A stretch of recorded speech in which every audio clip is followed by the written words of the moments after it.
Welcome to the Bite Size Brilliance podcast. I'm your host, Dr. April Darley, and I want to talk about anger today. I recently heard from a friend who said she just woke up angry. And whenever I hear things like that, it always makes my mind just go in these different directions. I have a problem solving mind and a mind that always wants to know why. Now, if you are an astrology girly like me, then you know that there are 6 or 7 planets in Aries right now, and Aries is a fire sign. So, all the astrologers are telling you to be on the lookout for these explosive bursts of temper in yourself and others. But I thought I would take this opportunity to really discuss anger from a few different directions, mind, body, spirit. Because when my clients come to me with anger, it's often not the most obvious thing that's causing their anger. We have to go much deeper and start connecting the dots and connecting the patterns. So I have a system to do that with my clients. But I just want to let you know what some of the possibilities might be from a mind, body, spirit perspective. And it's a big joke out in the world, but no joke if you're experiencing this, is that when you hit a certain age, and I typically see this in the late 30s or 40s, sometimes in the early 50s, you can call that perimenopausal, menopausal stage, you do have hormone imbalances. These hormone imbalances can lead to anger. So, from a body based perspective, when it comes to anger, as a former physician, I'm going to be looking for things like, have you spoken to your doctors or healthcare practitioners about hormone testing, cortisol testing? Because if you have had uncontrolled stress for an extended period of time, feeling overwhelmed, then what that does is it leads you to be less stable in your blood sugar and your cortisol will spike. And then you're going to have some emotional dysregulation that looks like anger. So, from a body based perspective, imbalances in cortisol, blood sugar, and hormones are often responsible for anger outbursts.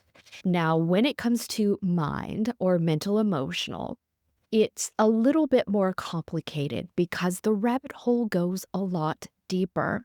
You will have a default stress response: fight, flight, freeze, or fawn.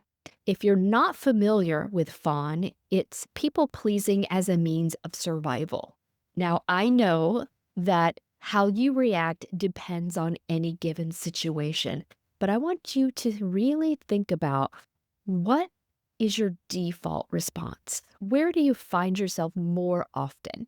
Is it fight, as in lashing out at others, feeling like others are attacking you in some way, feeling that you have to get your point across, and the other person might interpret it as aggressive? So there's the fight response. It can be quick bursts of temper, which is what you see in Aries, or it can be a sustained irritation. You can have flight, which manifests a lot like anxiety, overwhelm, overstimulated. And then you have freeze, which is low motivation, low activity. It often mimics depression, and there's a bit of mental apathy involved. So that's just to give you an idea of what the different defaults are. But if you are a fighter and you know that fight is your default response, when I see that among my clients, and I do see it in a higher proportion among high achievers or type A personalities, that does tend to be their defaults. When you are a fighter, you do worry about coming across as a bad person, coming across as too aggressive, and you worry that if you can't control your temper, you're going to drive away the people that mean the most to you, or you could lose your job, or you could even turn physically violent, but that's not really who you are. But you're worried that you can't control the snap, that somehow your buttons will be pushed and you'll just lose it.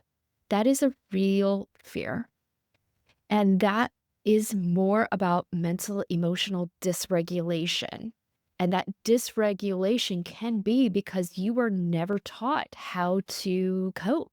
You were thrown into traumatic situations and just had to figure it out. And however you coped, whatever those tools were, eventually they need to be updated because they're just not going to work the same anymore.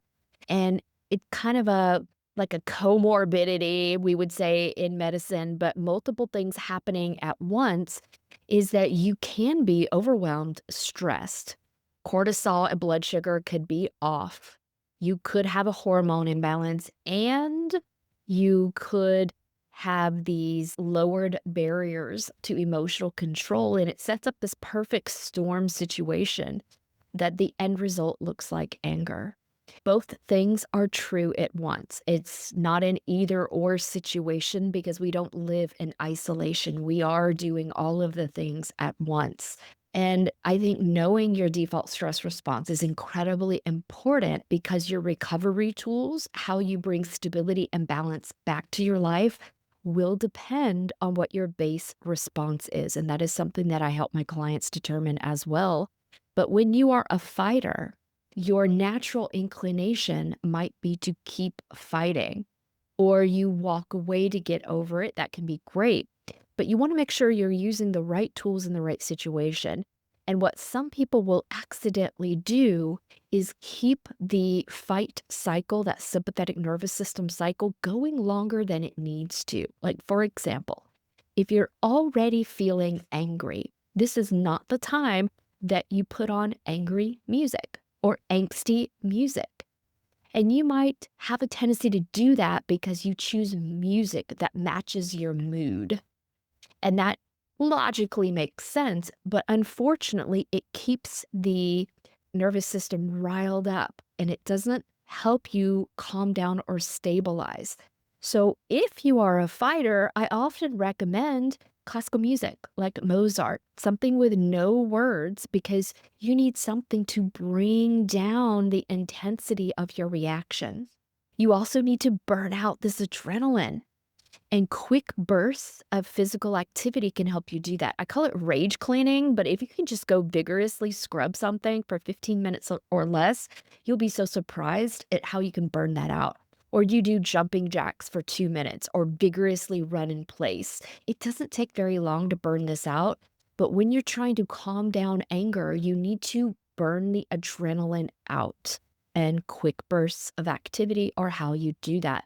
And you also need to monitor your thoughts so that you are not continuing to think angry thought after angry thought after angry thought, and you're just perpetuating the cycle. So this is also something that I help my clients do, is to develop better tools to regulate both their emotions and their nervous system, while also mentioning these body-based things to help them speak to their physicians or healthcare practitioners to bring all of that back into balance. Now, when it comes to a spiritual perspective on anger, we all have an inner warrior inside of us. That inner warrior doesn't like it when we're disrespected. It doesn't like it when we disrespect ourselves. It doesn't like it when we fall too much into that people-pleasing or fawn state, or that we're overgiving to the point of our own detriment. And when you are not making necessary changes for your own health and well-being, it's like you insult the warrior within your own soul. And eventually, that warrior will rise up to try to get your attention or to try to protect you or defend you when you are not doing it yourself. So there are always signals, but we ignore them, either because we don't know them at all or because we're so inside the experience that we have lost all objectivity. We don't see red flags when red flags look normal. And this is where getting an outside perspective, that objective guidance, can really help you. And that is what I do for my clients as well. But that inner warrior wants you to make changes, wants you to have a good life, wants you to be respected and to respect yourself. Sometimes you are the one that's aggravating that inner warrior by your inability to make changes, by your thoughts, by your subconscious beliefs, the negativity. If you're really down on yourself or self-critical, this is insulting that warrior, that highest version of yourself who knows that you are an incredible being. Also, when it comes to anger, anger has multiple expressions. It is definitely an emotion that lets us know something is not okay with our mind, body, or spirit. It is a symptom to be recognized and dug into mentally, physically, emotionally, spiritually, energetically, because something is causing that anger. It didn't arise out of nowhere. And you're not always able to see it because you're inside it. Sometimes this is a subconscious belief or identity that you've outgrown. And if you keep doing the same old things, that warrior inside of you, that higher self perspective, is aggravated at you. And sometimes we have what I call a Godsmack. If you are getting signs to change your life and you are not doing it out of fear, out of comfort, you prefer safety over growth, then the universe has only so much tolerance for that. And whatever you want to call it, God, source, universe, spirit, eventually it gets tired of your BS and will destroy the safety, the secure thing. Maybe that's a job or a relationship or something in your life that you were counting on that worked well for you, just will not work anymore. This is a huge flashing sign from God, source, spirit, angels, your guides, whatever you want to call it. This is your smack. This is your God smack that says, okay, change is no longer optional. It never was, but we tried to gently go at your pace, and that's not working anymore because you weren't moving. And now it requires big movement. So if you don't want to rebuild your relationships, your jobs, your identity in major ways, and unfortunately, this is what happens when it comes to body.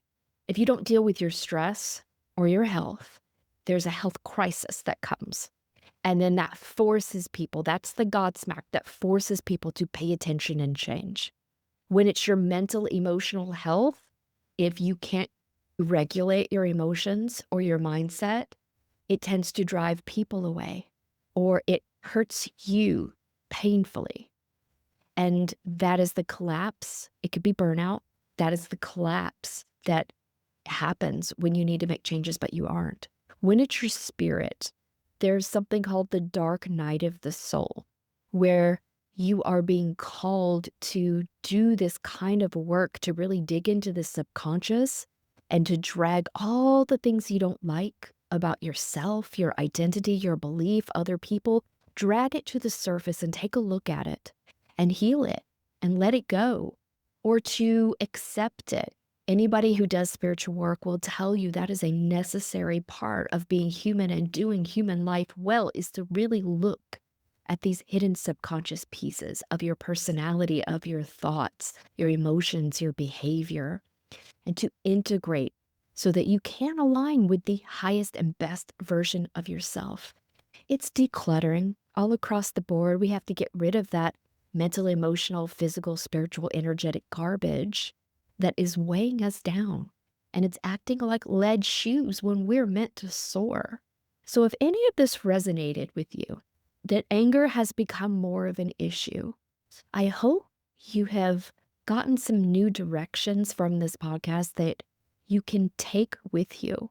And if you think I am the right guide for that, then you can book a consultation call at aprildarley.com. It's free, it's 20 minutes, and we're going to help you identify at what level or what layer that some of this anger may exist for you, why this is challenging.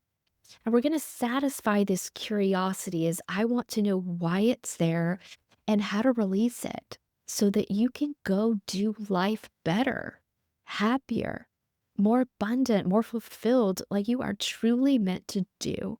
So you can find that on aprildarley.com.